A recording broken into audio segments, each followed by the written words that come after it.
You know that moment when your whole world crumbles and you realize you've been living a lie?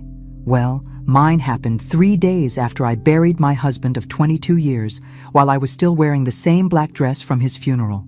Before we dive into this incredible story, I'd love to know, where are you watching from today? Drop your city in the comments. Now, let's begin. I'm Helena Morrison, 65 years old, and I thought I knew my life pretty well. Former nurse, devoted wife, and apparently the most gullible woman in California. Because there I was, standing in what I thought was my living room, holding a legal document that might as well have been my death sentence.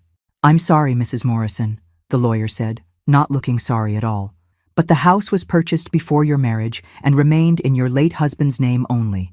California law is complex in these situations, and Miss Stevens is contesting your community property claims. Until this is resolved in court, she has the right to ask you to vacate." Camilla, my stepdaughter, the 40-year-old woman who'd barely spoken to me since her father and I married, except to ask for money or criticize my cooking. She stood behind the lawyer with her arms crossed, wearing designer jeans that probably cost more than my monthly grocery budget. "Camilla, surely we can work something out," I said, hating how my voice sounded small and pleading. "This has been my home for over 2 decades. She smiled then, and it was the coldest thing I'd ever seen. "Oh, Helena. Sweet, naive Helena. Did you really think I was going to let you stay here forever?" The lawyer shifted uncomfortably. "Miss Stevens, perhaps you could give Mrs. Morrison some time to find alternative arrangements." 30 days, Camilla interrupted, her voice sharp as broken glass. "That's more than generous for someone who was never really family anyway." I felt my knees go weak.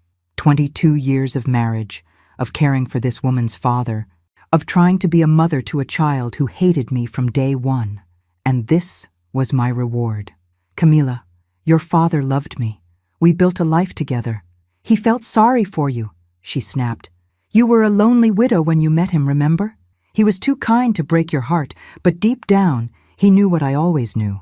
"And what's that?" I asked, though I dreaded the answer. "That you were never good enough for him. Never good enough for this family." She picked up her designer purse and headed for the door. 30 days, Helena. Don't make me call the sheriff." After they left, I sat on the couch where my husband and I had watched countless movies, shared Sunday morning coffee, and planned what we thought would be our golden years together. The silence was deafening. I walked through the house, touching familiar objects that apparently weren't mine anymore. The wedding china we'd received as gifts, the photos of trips we'd taken, even the garden I'd carefully tended for 2 decades. None of it belonged to me. That night, I called my sister in Phoenix. "Marie, I need to tell you something."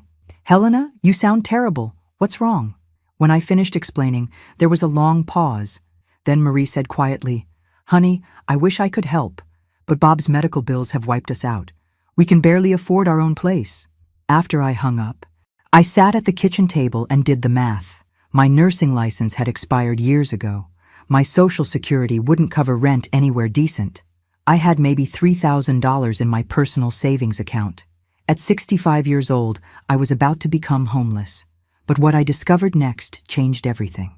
Have you ever been so desperate that you'd consider anything? I mean anything? Because that's where I found myself 2 weeks later, sitting in a coffee shop downtown, circling job listings with a red pen and wondering if Walmart greeter was too ambitious for someone my age. "Senior companion needed," I read aloud. "Must enjoy cats." Well, I was allergic to cats, so that was out. Part-time babysitter. Right, because what parent wants a 65-year-old watching their kids? I was about to give up when something caught my eye. It was a small ad, almost hidden at the bottom of the page. "Experienced caregiver wanted. Female, age 60+, private duty for wheelchair-bound professional, excellent salary, room and board included, serious inquiries only." I read it 3 times. Age 60+? Most ads wanted young, energetic caregivers. This was unusual. But unusual was all I had left. The phone number led to an answering service. "Cross residence," a professional voice answered. "How may I help you?" "I'm calling about the caregiver position." "One moment, please." After what felt like an eternity, a different voice came on the line. Younger, female, efficient. "This is Sarah, Mr. Cross's assistant. Do you have medical experience?" I was a registered nurse for 30 years before I retired. Age? I hesitated. 65. Perfect. Can you come for an interview tomorrow at 2 o'clock? Yes. Where? She gave me an address in Malibu. Malibu. Even the zip code screamed money. Bring your nursing credentials and 3 references. Mr. Cross is very particular about his staff. After I hung up, I stared at the phone. Something felt off about the whole thing. Who specifically wanted an older caregiver? And why was someone wealthy enough to live in Malibu hiring through a newspaper classified ad? But desperate times called for desperate measures, and I was nothing if not desperate. I spent the rest of the day preparing. I dug out my old nursing certificates, contacted former colleagues for references, and tried to figure out what to wear to interview for a job I'd never thought I'd need. The next afternoon, I drove my 15-year-old Honda up a winding coastal road that made me dizzy. The houses got bigger and farther apart until I reached an iron gate with an intercom system. "Helena Morrison for Mr. Cross," I said into the speaker. The gates opened silently. The driveway was longer than most city blocks, lined with palm trees that probably cost more than my car. When the house came into view, I actually gasped. It wasn't just a house, it was a mansion. Modern glass and steel that looked like it belonged in a magazine. I parked next to a fountain that could have supplied water to a small village and walked to the front door on legs that felt like jello. The woman who answered was about 30, impeccably dressed, with the kind of smile that never reached her eyes. "Mrs. Morrison? I'm Sarah. Please come in." The entrance hall had a ceiling 2 stories high and artwork that looked expensive enough to buy a small country. Everything was pristine, sterile almost, like a museum instead of a home. "Mr. Cross is waiting in his office," Sarah said, her heels clicking on marble floors. "A few things before you meet him. He values privacy above all else. He's been through several caregivers recently, and frankly, he's lost patience with certain types." "What types?" She paused at a set of double doors. "Young women who see dollar signs instead of a human being. That's why he specifically requested someone more mature." Little did I know this was just the beginning. The office was like everything else in the house, intimidating and expensive. Floor-to-ceiling bookshelves, a desk that could have doubled as a landing strip, and windows overlooking the Pacific Ocean. But it was the man behind the desk who made me forget to breathe for a moment. Alexander Cross was nothing like I'd expected. Yes, he was in a wheelchair, but that's where my assumptions ended. He was probably 45, with dark hair just starting to show silver at the temples and the kind of intense brown eyes that seemed to see right through you. He wore a casual button-down shirt that probably cost more than my monthly grocery budget, but somehow he made it look effortless. "Mrs. Morrison," he said, his voice deep and surprisingly warm. "Please, sit down." I sat in the chair across from his desk, trying not to fidget. "Thank you for seeing me, Mr. Cross. Tell me why you want this job. Direct. No small talk." I could appreciate that. "Honestly, because I need it. My husband passed away recently, and I discovered I'm not as financially secure as I thought. No point in lying to someone who probably had more lawyers than I had shoes." Something shifted in his expression. "I'm sorry for your loss. That must have been difficult." "It was. But I'm a survivor, Mr. Cross. I've been taking care of people my whole life. As a nurse, as a wife, as a daughter caring for aging parents. It's what I do." He leaned back in his wheelchair, studying me. "I'm going to be blunt, Mrs. Morrison. I've had 4 caregivers in the past 6 months. They all started out professional, competent, caring, and they all ended up seeing me as either a charity case or a meal ticket. Which one am I supposed to be?" That surprised him. I could see it in his eyes. "Excuse me? You're testing me, right? Seeing if I'll react to your money or your condition first. So which reaction gets me the job?" For the first time since I'd walked in, he smiled. It transformed his entire face. "Neither. I want someone who sees a person."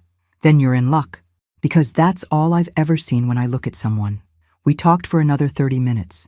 He explained that he'd been paralyzed from the waist down in a car accident 3 years ago, that he'd built his fortune creating cybersecurity software in his 20s, then expanded into various tech investments, that he worked from home now, running his companies remotely, and needed someone who could handle basic medical care, meal preparation, and wouldn't treat him like an invalid.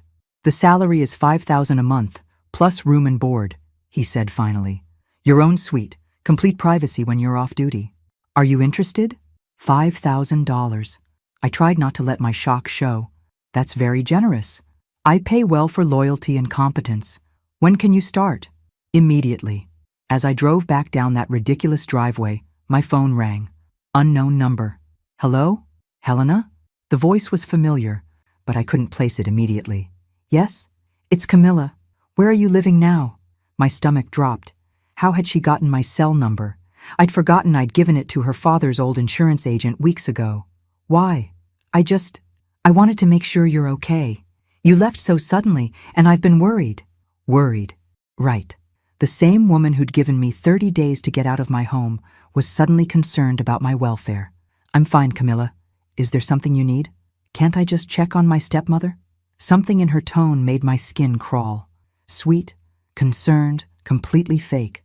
This was the same woman who'd called me a burden and counted down the days until I was gone. I have to go, I said. Helena, wait. I hung up and immediately regretted answering in the first place. How had she even gotten this number? And more importantly, why was she suddenly interested in my whereabouts? But I pushed the thought away. I had bigger things to worry about, like the fact that I'd just landed a job that seemed too good to be true, working for a man who was either the answer to my prayers or about to become my biggest mistake. As I pulled into the parking lot of the extended stay motel I'd been calling home, I couldn't shake the feeling that my life was about to change in ways I couldn't imagine. And honestly, after the month I'd had, I was ready for anything. That's when I realized I was wrong about everything. Moving into Alexander's mansion was like stepping into a different world. My suite was bigger than most apartments, with a bedroom, sitting area, and private bathroom that had more marble than a Roman palace. Sarah gave me the tour while Alexander worked in his office. Breakfast is at 8, lunch at noon, dinner at 7, she explained, her voice as crisp as her perfect outfit. Mr. Cross likes routine. He'll tell you his medical needs, but honestly, they're minimal. The accident affected his legs, not his independence. We passed a swimming pool that belonged in a resort and a gym that made my old community center look like a closet. How long have you worked for him? I asked. 3 years, since right after his accident. Something in her tone suggested there was a story there, but she didn't elaborate. That evening, I knocked on Alexander's office door. Come in, he called. He was at his desk, surrounded by multiple computer monitors displaying charts and graphs that might as well have been hieroglyphics to me. How are you settling in, Helena? Fine, thank you. I was wondering if we could go over your daily routine, medications, that sort of thing. He swiveled his chair to face me. No medications. I do physical therapy 3 times a week. A therapist comes here. Otherwise, I just need someone around in case of emergencies and to help with things that require reaching high shelves. I smiled at that. I'm 5'4". I'm not sure I'm your solution for high shelves. Fair point. He gestured to a chair. Sit for a minute. I sat, noting how he seemed more relaxed than during our interview. Can I ask you something? Shoot. Why specifically an older caregiver? Most people want young, energetic help. His face darkened. Because young women see a rich man in a wheelchair and think either how sad or how convenient. The sad ones want to fix me. The convenient ones want to marry me. And older women are past the age where they need a man to define them. Usually, I was mulling that over when Sarah appeared in the doorway. Mr. Cross? The files you requested about the previous caregivers. Previous caregivers. Something about the way she said it made my antenna go up. Thank you, Sarah. Just leave them on the desk. After Sarah left, I couldn't help myself. 4 caregivers in 6 months seems like a lot. Alexander's jaw tightened. It is. What happened to them? The first one decided I needed saving from my depression and kept pushing therapy I didn't want. The second one was more interested in my wine cellar than my welfare. The third one thought she could seduce her way into my will. And the fourth? The fourth, Maria, left suddenly, said she couldn't continue, but I suspected there was more to it. I later discovered she'd been asking too many questions about my finances and daily routine. That seemed odd. Did something happen? I thought she was different. Professional, competent, kind. We developed what I thought was a friendship. Then one morning, I woke up and she was gone. Left a note saying she couldn't continue. There was something he wasn't telling me. I could feel it. But before I could ask more questions, my phone rang. Unknown number again. "Excuse me," I said to Alexander, stepping into the hallway. "Hello? Helena? Thank goodness. I've been trying to reach you. Camilla. Again. How did you get this number? That doesn't matter. Where are you staying? I drove by a few motels, but you're looking for me?" My blood went cold. "Why?" "Because I made a mistake, okay? I was grieving, and I said things I didn't mean. I want to make it right." Right. The woman who'd literally counted down the days until I was homeless suddenly wanted to make things right. "Camilla, I'm fine. I have a job. I have a place to live. You don't need to worry about me." "A job? Where? Doing what?" The urgency in her voice set off every alarm bell I had. "Why does it matter?" "Because you're family, Helena. Despite everything, you're the only family I have left." Family. From the woman who'd told me I was never really family in the first place. "I have to go," I said. "Helena, wait. Can we meet for coffee? I have something important to tell you about Dad's estate." Something I should have mentioned earlier. My blood stopped flowing. "What about the estate?" "Not over the phone. Can you meet me tomorrow? That little cafe on Sunset where you and Dad used to go?" Against my better judgment, I agreed. After I hung up, I stood in the hallway trying to process what had just happened. First, Camilla was looking for me at motels. Then she suddenly wanted to make amends.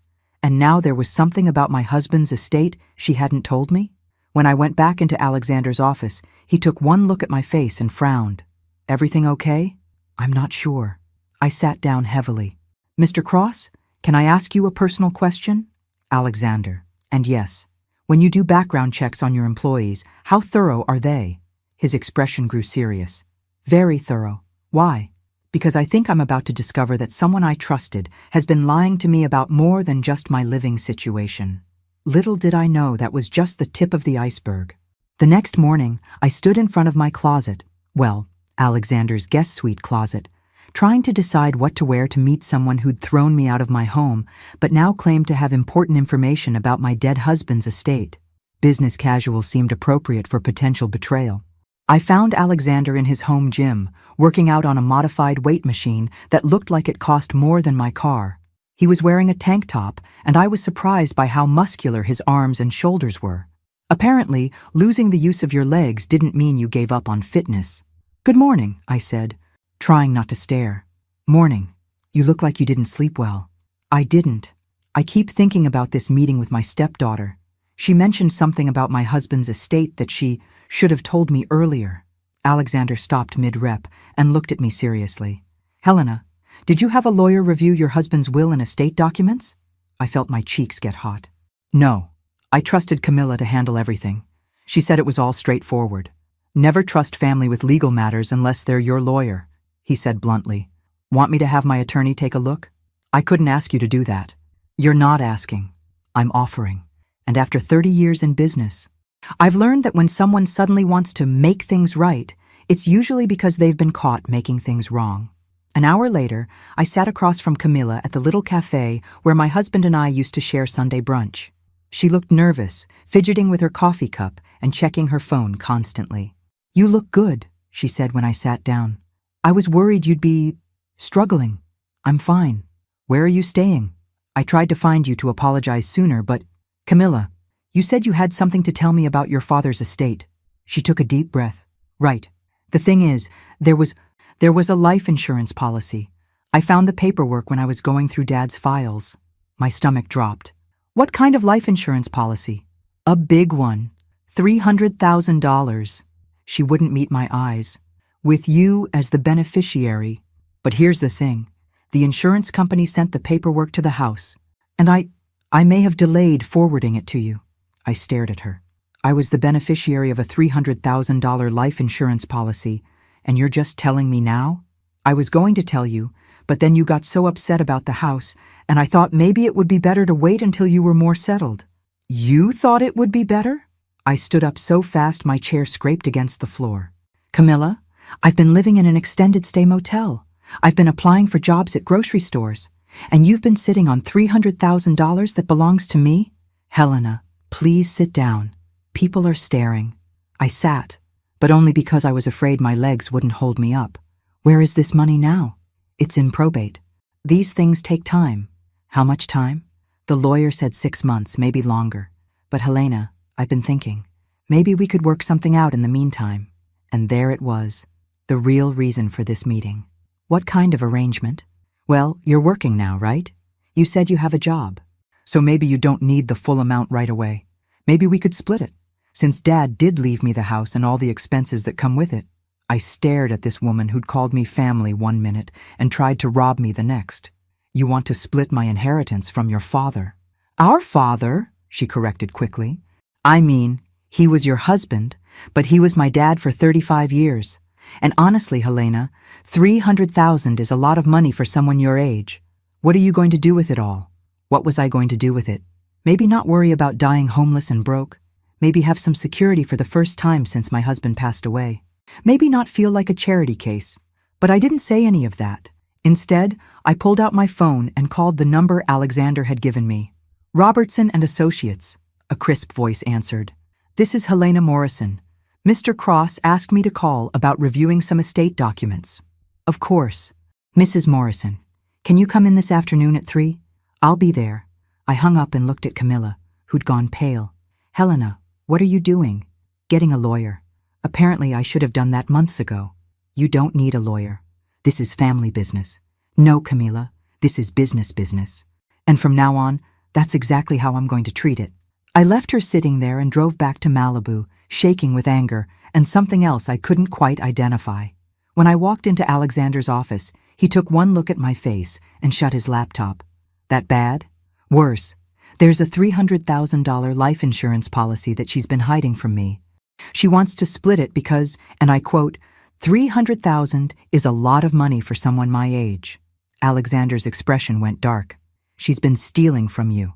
Apparently. Your lawyer can see me at 3. Good. Helena, I need to tell you something else. Something in his tone made me sit down. What? I had my security team do some preliminary research on your stepdaughter after you mentioned her yesterday. My heart started pounding. What kind of research? Basic public records stuff, court filings, credit reports that are public domain. What I found was concerning enough that I've ordered a deeper investigation. The room started spinning. She's broke. Worse than broke. She's desperate. And desperate people do desperate things. I thought about the way she'd been asking where I was staying, how she'd tried to find me at motels.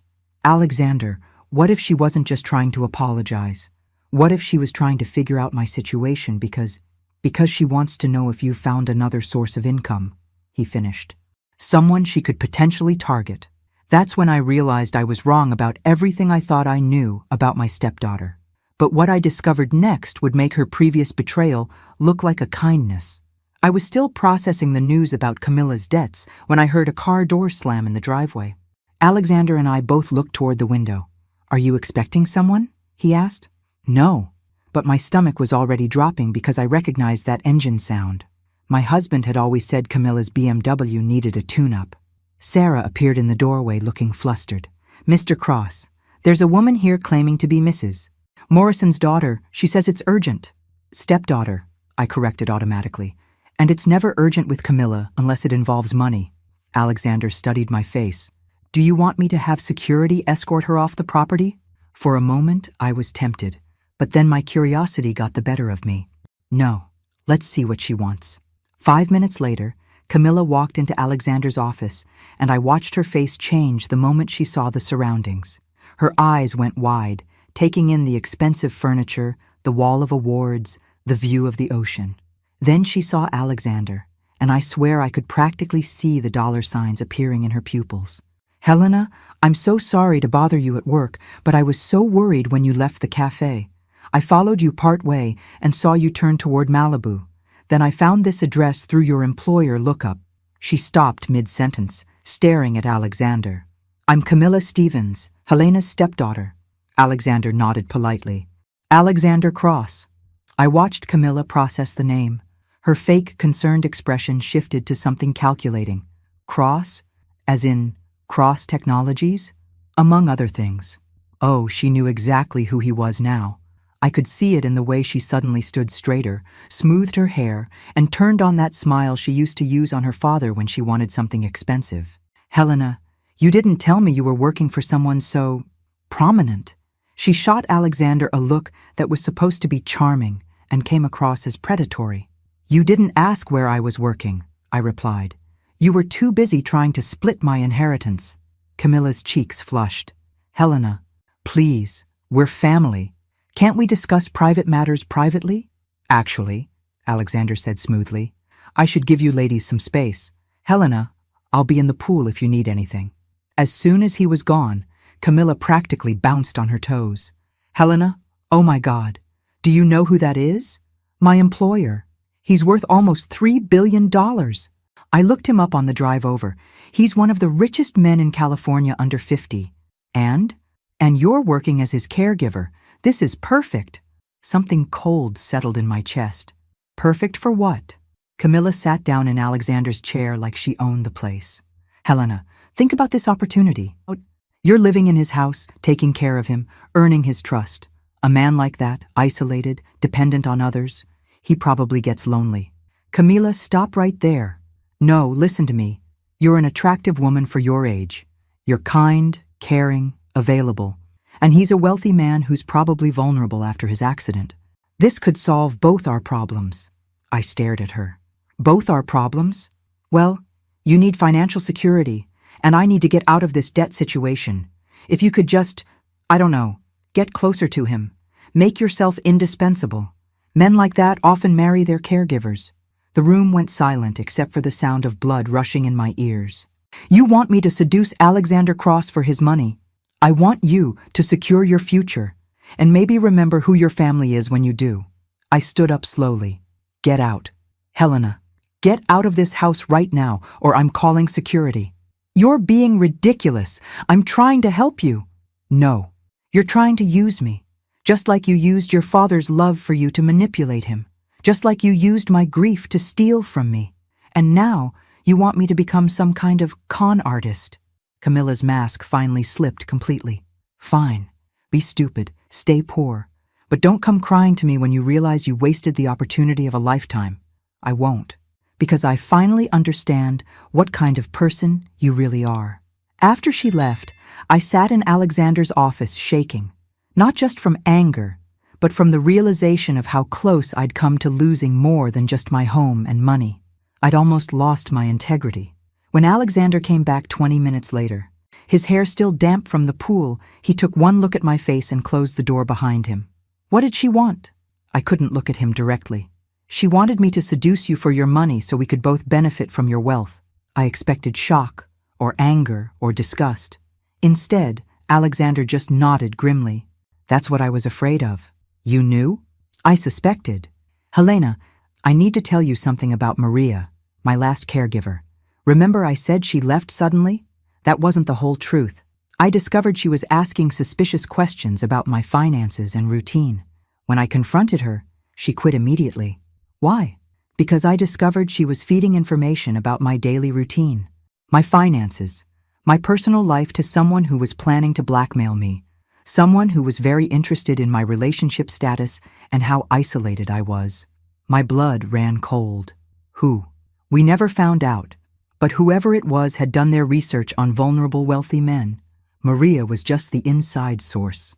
I thought about Camilla's questions about where I was staying, her sudden interest in my welfare, her calculated reaction to seeing Alexander's wealth. Alexander, I think my stepdaughter might be more dangerous than either of us realized. That's when my phone rang. Unknown number. I looked at Alexander and he nodded. I answered. Helena, it's me again. I think we need to have another conversation. But what I discovered next made me realize Camilla's visit was just the beginning. The next morning, I woke up to find 17 missed calls from Camilla. 17. Before 8 a.m. That's either desperation or insanity. And with my stepdaughter, it could honestly be both. Alexander was already in his office when I brought him coffee. Rough night? He asked, noting my expression. Camilla called 17 times. I'm starting to think she's lost her mind. Or she's realized she's losing control of the situation. He gestured to his computer screen. My investigators sent an update. Want to hear something interesting? I sat down, bracing myself. Hit me. Your stepdaughter has been researching wealthy disabled men online. Public records show she's been searching property records, court filings, and social media for information about men in situations similar to mine. My stomach turned. She's been hunting. More than that, she's been planning. Helena, I think you stumbled into something bigger than family greed. My team found public records suggesting she's had financial problems for years and has been involved in legal disputes with other elderly individuals. Before I could respond, Sarah knocked on the door. Mr. Cross? Miss Stevens is here again. She says Helena left something important at the cafe yesterday. Alexander and I exchanged looks. I didn't leave anything, I said. Should I have security escort her off the property? No, Alexander said slowly. Let's see what she's really after.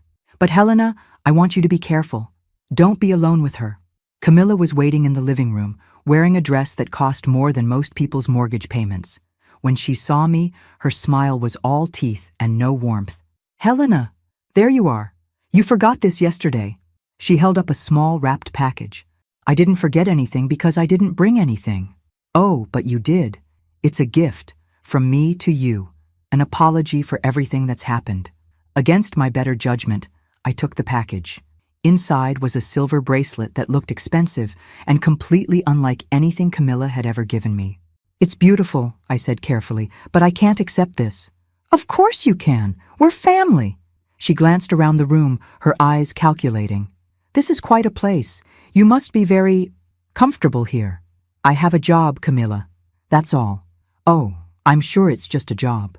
Her tone suggested she thought otherwise. But Helena, can we talk privately? About Dad's estate. There are some complications I need to discuss with you. Every alarm bell in my head was going off. What kind of complications? Legal ones. The insurance company is asking questions about our relationship, about whether you influenced Dad's decisions near the end. They think there might have been elder abuse. The words hit me like a physical blow. What are you talking about? I'm trying to protect you, but they want to investigate. Unless we can show them that you're financially stable now, that you don't need Dad's insurance money. She let the implication hang in the air. That's when I realized what she was really doing. She wasn't just trying to steal my inheritance. She was trying to blackmail me into compromising Alexander. What would you do if someone threatened to destroy your reputation to get what they wanted? Because that's exactly what my stepdaughter was doing. I told Alexander about Camilla's threat the moment she left. He listened without interrupting, his expression growing darker with each word. Elder abuse accusations, he said finally. She's trying to scare you into giving up your inheritance voluntarily. Can she do that? Can she really make the insurance company investigate me? She can try to plant seeds of doubt. But Helena, you didn't abuse anyone. You loved your husband, and anyone who knew you both could testify to that. But fighting it would cost money I don't have. You're not alone in this. Alexander moved his wheelchair closer to where I was sitting. Helena, I need to tell you something. These past few weeks, having you here, it's changed everything for me. My heart started beating faster. Alexander, I know the timing is terrible with everything happening with Camilla, but I can't pretend anymore that this is just an employer-employee relationship. I looked into his brown eyes and saw something I hadn't expected to see again in my lifetime. Someone seeing me not as a burden, or a target, or a means to an end, but as a woman worth caring about. I feel the same way, I admitted. But Alexander, if Camilla finds out about us, she'll use it against both of us. Let her try. I've been dealing with people who want to use me for my money my entire adult life. She's not the first, and she won't be the last. That afternoon, while Alexander was in a video conference, I decided to call the insurance company directly. If Camilla was spreading lies about me, I wanted to know. Meridian Life Insurance, Claims Department. This is Helena Morrison. I'm calling about a policy on my late husband, Robert Morrison. Oh yes, Mrs. Morrison. We've been trying to reach you. We received some concerning correspondence about your claim. My blood went cold. What kind of correspondence? From a family member questioning whether you should be the beneficiary. They're alleging that you may have coerced your husband into naming you. That's completely false. Who sent this correspondence? A Camilla Stevens.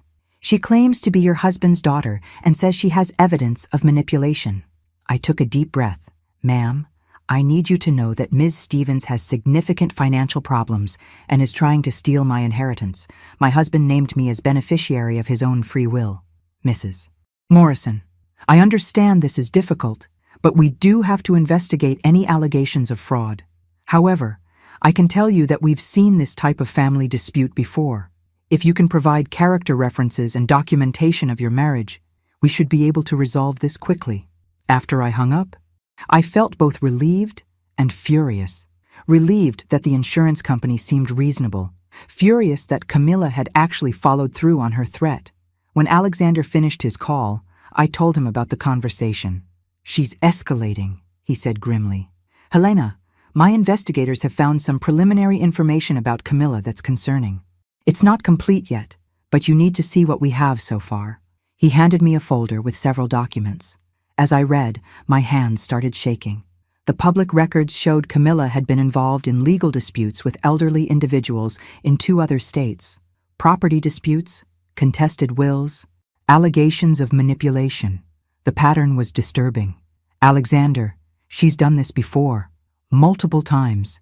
And Helena, there's something strange about the timing of your husband's first wife's death, too." I looked up at him, confused. "What do you mean? When did your husband's first wife die?" The room started spinning. "About 5 years before I met him. Cancer. But what does that have to do with— Look at page 4. I flipped to the page and saw financial records. These show Camilla received a large sum of money from her father right after his first wife died. The timing is suspicious. That's when I realized Camilla might be far more dangerous than either of us had imagined. I couldn't sleep that night. I kept thinking about Robert's first wife, about how she'd died so suddenly, about how Camilla had been there caring for her stepmother during those final weeks. Alexander found me in the kitchen at 3 a.m., staring at a cup of cold coffee. "Can't sleep either?" he asked. "I keep wondering if I married a widower or if I married a man whose daughter made him a widower." Alexander reached across the table and took my hand. "Helena, we don't know anything for certain yet. But the timing, Alexander. Camilla was struggling financially 5 years ago, too. I remember Robert mentioning that he'd helped her out of some legal troubles right around the time his first wife died. The investigators are looking into it. But Helena, you need to know something else. They found evidence that Camilla's been watching you for months, even before your husband died." I stared at him. "What kind of evidence?" "Credit card records show she hired a private investigator to follow you and your husband last year. She was documenting your routines, your relationship, probably looking for ways to challenge your marriage legally." The full scope of Camilla's planning was starting to sink in. This wasn't grief or greed. This was a calculated, long-term strategy to eliminate anyone who stood between her and her father's money. "Alexander, what if she's planning to do something to me too?" "That's not going to happen." "And Helena, I've been thinking. We should take this information to the authorities. Let them decide if there's enough for a real investigation." "You don't understand. She's not going to try something dramatic. She's going to destroy my reputation, make me look like a gold digger who manipulated you, just like she claims I manipulated her father." That's when my phone rang. "Again." "Let me guess," Alexander said dryly. "Camilla?" I looked at the caller ID. Unknown number. "Actually, no. This is someone else." "Helena Morrison?" The voice was official, professional. "Yes? This is Detective Rodriguez with the Santa Monica Police Department. I understand you may have information about Camilla Stevens. We'd like to speak with you about some complaints we've received." My heart stopped. "Is she all right?" "She's fine, ma'am. But we've received several complaints about her behavior, and we understand you might have relevant information." I looked at Alexander, who was already reaching for his own phone. "What kind of complaints?" "Financial manipulation, harassment, fraudulent insurance claims. We're trying to determine if there's enough evidence to open a formal investigation." After I hung up, Alexander was already talking to someone. "Yes, I need Robert Chen in my office first thing tomorrow morning." "No, I don't care if he's with another client. This is an emergency." "Who's Robert Chen?" "The best criminal defense attorney in California." "Helena, you're not going to talk to the police without representation." "Alexander, I haven't done anything wrong. Neither did the last 3 elderly people Camilla targeted. But they all ended up looking guilty until she was caught." The next morning, Sitting in the police station with Mr. Chen beside me, I learned just how many people had come forward with similar stories about Camilla. "Mrs. Morrison," Detective Rodriguez said, "your stepdaughter appears to have a pattern of targeting vulnerable family members and acquaintances. We've received complaints from people in 3 different states. But are these actual crimes or just family disputes? That's what we're trying to determine. Some of the allegations are serious enough that we're considering opening a formal investigation." Mr. Chen leaned forward. "Detective, what exactly are you investigating? Potential fraud, elder manipulation, and harassment. Nothing proven yet, but the pattern is concerning enough that we want to document everything properly. 3 deaths, 3 families destroyed, and I'd almost been number 4. What I discovered next would make me realize just how lucky I was to be alive." The next few days passed in a blur of police interviews, legal meetings, and the surreal experience of watching my stepdaughter being arrested on the evening news. "Local woman arrested on fraud charges," the anchor announced as Camilla's mugshot filled the screen. "Camilla Stevens is accused of harassment and filing fraudulent insurance claims." Alexander muted the TV. "How are you holding up?" "I feel like I've been living in someone else's life. A month ago, I was a homeless widow. Now I'm apparently a witness in a criminal investigation." "The insurance company called," Alexander said gently. "They're releasing your husband's life insurance immediately. The police investigation convinced them that Camilla's allegations were malicious. $300,000. Financial security for the first time in months. But somehow, it felt less important than it had a week ago." "Alexander, I need to ask you something. Anything. When this is all over, when Camilla's in prison and the media attention dies down, what happens to us?" He looked confused. "What do you mean?" "I mean, you hired me as a caregiver. Now you're protecting me from a criminal investigation and paying for lawyers I could never afford. At some point, people are going to say I manipulated you, just like Camilla claimed I manipulated her father." Alexander moved his wheelchair until he was directly in front of me. "Helena, do you think you manipulated me?" "No. Do you think I'm so weak-minded that I can't tell the difference between genuine feelings and manipulation?" "No, but..." "Then stop worrying about what people will say. I've spent 3 years in this house, barely trusting anyone, convinced that my accident made me vulnerable to people who wanted to use me. You didn't see a disabled billionaire. You saw a man who needed someone to care about him as a person." "Alexander, marry me." The words hung in the air between us. "What?" "Marry me. Not because you need financial security, and not because I need a caregiver. Marry me because I love you, and because I think you love me too." Before I could answer, Sarah burst into the room. "Mr. Cross, I'm sorry to interrupt, but there's been a development." "What kind of development?" "Camilla Stevens made bail, and she's here." We could hear her before we saw her, screaming at the security guards outside. "I have a right to see my stepmother. Helena, you have to help me." Alexander grabbed his phone. "Security, do not let her on the property under any circumstances." But Camilla's voice carried through the windows. "Helena, I know you're in there. You can't just abandon family. I'm sorry about everything, but I need you now." "She sounds desperate," I said. "She is desperate. Helena, the prosecutor told my lawyer that they're building a case against her. It's going to take time, but they think they have enough evidence for fraud charges. How long will this take? Months? Maybe longer. But Helena, that doesn't matter right now. What matters is that you're safe, and you're not going back to that life." We watched from the window as police arrived to arrest Camilla for violating her restraining order. As they put her in the patrol car, she looked up at the house and screamed, "This isn't over, Helena. You'll regret this. All of this should have been mine." As the police car drove away, Alexander took my hand. "So," he said quietly, "about that proposal. What I said next would change both our lives forever." 6 months later, I stood in front of the bathroom mirror in our bedroom, because I'd said yes to Alexander's proposal, putting on earrings for our small wedding ceremony. The doorbell rang, followed by Sarah's voice. "Mrs. Morrison, the guests are arriving." Mrs. Morrison. In 2 hours, I'd be Mrs. Cross. At 65 years old, I was getting a second chance at love with a man who saw me as more than just a caregiver or a burden. Camilla's criminal case was still working its way through the courts. She'd been denied bail after violating multiple restraining orders, and was awaiting trial. Her lawyer had contacted us several times trying to negotiate some kind of plea deal, but we'd refused all contact. My phone buzzed. Text message from unknown number. "Helena, it's me. They gave me phone privileges. We need to talk." I deleted the message without reading it twice. The ceremony was perfect. Small, intimate, held in Alexander's garden overlooking the ocean. My sister Marie flew in from Phoenix, along with a few of Alexander's closest friends and business associates. No drama, no reporters, no family members trying to steal anything. During the reception, Alexander's phone started ringing. He glanced at it and frowned. "Unknown number." "Don't answer it," I said. But it kept ringing. Different numbers, but constant calls. Finally, Alexander turned off his phone. "Probably reporters." We were cutting the cake when Sarah approached us, looking uncomfortable. "Mrs. Cross? I'm sorry to interrupt, but we've been getting calls all day.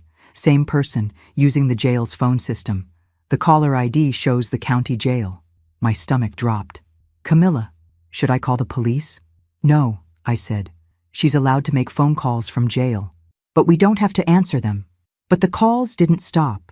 They continued through the night, through our honeymoon weekend, through the following week. The county jail allows inmates limited phone privileges, and Camilla was using every minute of hers to call us. By the time we returned from our honeymoon in Napa Valley, our answering service had logged 99 calls from the county jail, all from Camilla. 99, Alexander said, scrolling through the call log. She called us 99 times. The final voicemail was 20 minutes long. Camilla sobbing, begging, threatening, pleading for money for her legal defense, for commissary funds, for anything. "Helena, please. You're the only family I have left. I know I made mistakes, but I'm your stepdaughter. You can't just abandon me. The public defender barely talks to me. Please, I'll do anything. I'll make it right. Just please help me. Please don't let me rot in here while I wait for trial." "Helena? Helena, are you there? Please pick up. Please." I listened to the whole thing, then deleted it. "Any regrets?" Alexander asked, wrapping his arms around me from behind. I looked out at the ocean, at the life I'd built from nothing, at the man who'd seen past my age and circumstances to love the person I really was.